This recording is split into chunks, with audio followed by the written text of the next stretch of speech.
Je suis arrivé, à peu près 10 secondes plus tard, il y avait quelqu'un qui venait me parler et partager un peu ce qu'il avait vécu. Bon, ça fait combien de temps que ça s'est déclaré, comment tu as été traité. Donc bon, pas du tout de gêne et tout le monde est soulagé de trouver quelqu'un avec qui parler. C'est cool ça. On montre toujours qu'on a besoin d'un sentiment d'appartenance à quelque chose. Et quand je suis face au médecin en consultation, je suis toute seule. Alors qu'aujourd'hui, on était plusieurs, on était un seul, tous ensemble. Si, j'étais seul jusqu'à maintenant, par mon rhumato qui m'a parlé de la maladie, mais à côté de ça, j'en connais pas autour de moi, enfin ou peu, pas directement. Et l'avantage d'avoir plusieurs générations différentes, c'est que du coup, on a un grand panel d'expériences.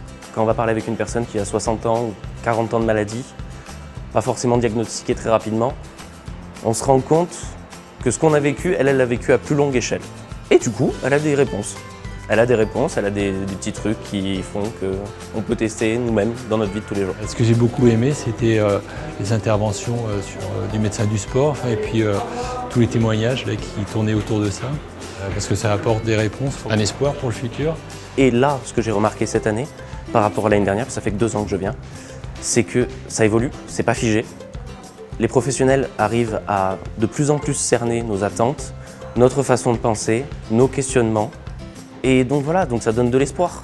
On a tous été normaux, on est tombé malade, on est descendu au plus bas, on remonte comme on peut, et puis on voit qu'il y en a d'autres qui ont réussi vraiment à prendre le train et qui, eux, ils sont même plus en train, ils sont en avion, ils s'envolent.